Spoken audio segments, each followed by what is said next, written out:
A community, as we all know, once again, made victim by a school shooting. This time, it was Santa Fe, Texas, the high school there. We have Alexis Wilson with us. Alexis is a senior. She was in the school last week. She was there during the shooting. Thank God for her and her family. She survived. But Alexis, you care about this in a whole new way after seeing what happened to your friends and classmates. What do you want to ask? Hi, I'd like to ask, where does the government stand on arming and training our teachers, much the way we use air marshals on airplanes? Thank you, Alexis. Please accept my sympathy for the loss of friends that you may have lost at school and just the tragedy that befell your school. Speaking for myself and most of my colleagues on the Democratic side, we do not think that that is the solution. We do think that we had testimony today, I was mentioning to Chris earlier, we had testimony today from children from a wide range of schools who had tragedies, or just even communities that have had tragedies, and they were asking us to have pass the common sense background checks legislation, to pass legislation that if you know that someone is can be problematic, that you can report that in different aspects of it. And I know that it may be regional, and again, this is following a tragedy like this, all we want to do is pray and for your families, but do not support arming teachers and the rest. What some of the students would like to do, though, is say anyone who's going to be armed should be trained. And they came to my office last night, the kids from Florida, and said, can you help us get training? Veterans know about weapons. Maybe they could train people who want to buy a weapon so that they then have to pass the background check, but at least have passed the training. So I would not be supportive of arming teachers. No.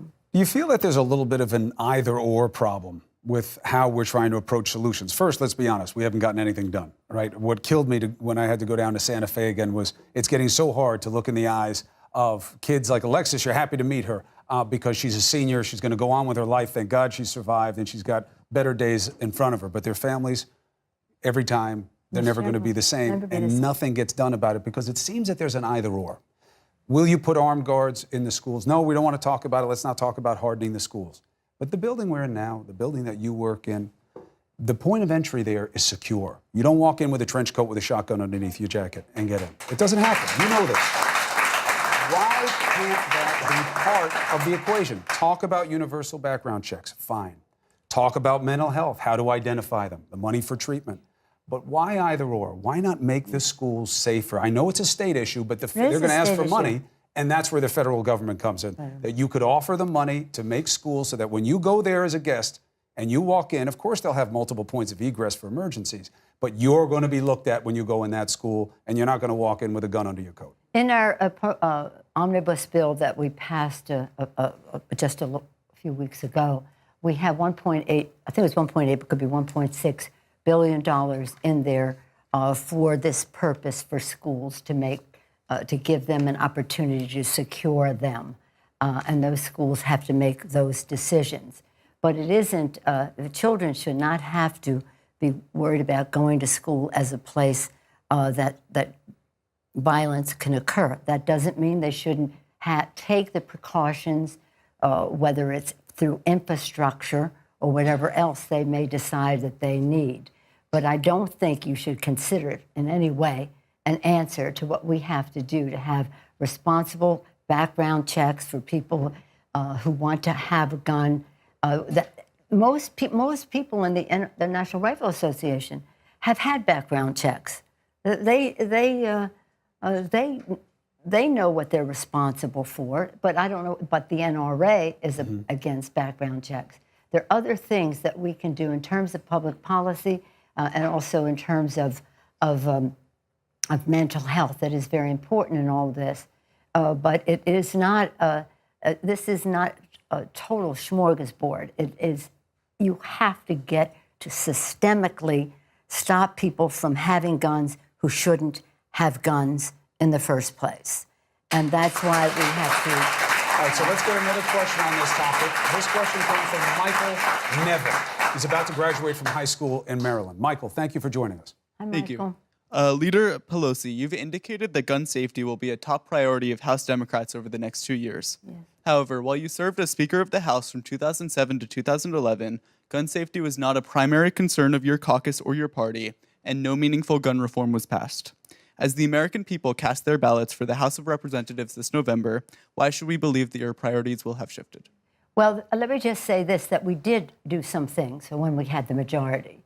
And this whole NICS program, do you know what that is? That's how after Virginia Tech, that was like the big event at that time.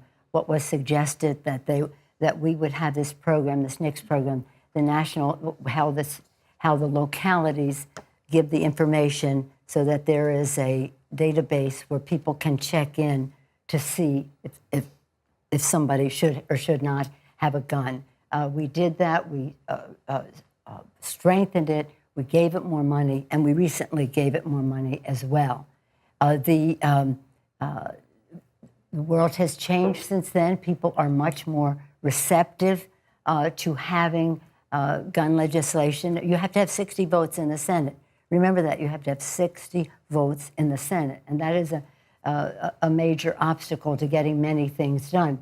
So unless you think you're going to have 60 votes in the Senate, it's hard to pass legislation. But what was looked for then is what we did, which was the having the information of who had a gun or who shouldn't have a gun, and that is the NICS is a very important part of what we have now. But it certainly is not enough. We only had a time when we had 2 years with President Obama, and it was a priority, but we didn't win the election, and so we didn't get something else passed. But that's, we should have, we can now. And I'll tell you this, where did my friend go from Maryland? I'm from Maryland too. He's there. I'll tell you this, and I tell this to the kids all the time. I would rather pass the background check in the Congress right now, today, than win the election.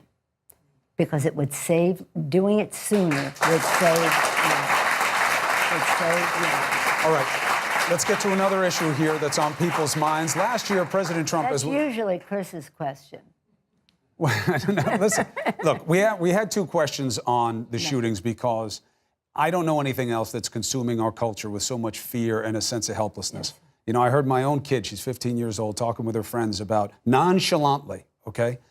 Well, yeah, this would happen at our school, and I wonder who it would be, and what would I do? I guess I'd run this way, and I wonder who it would be. And they're talking, who would it be?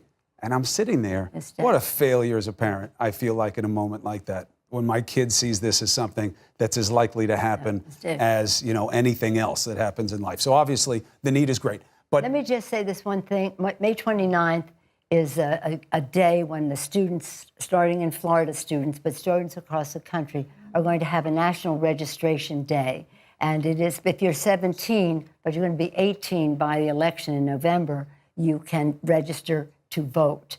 So while they're still in school, they're having this massive registration drive across the country. So if you want your views to be heard and people to pay attention, if you vote, you count, and your voice is much more important than if you don't. So I urge everyone to vote, all of us, but especially the young people, to give a force to their voice by voting. participation is power.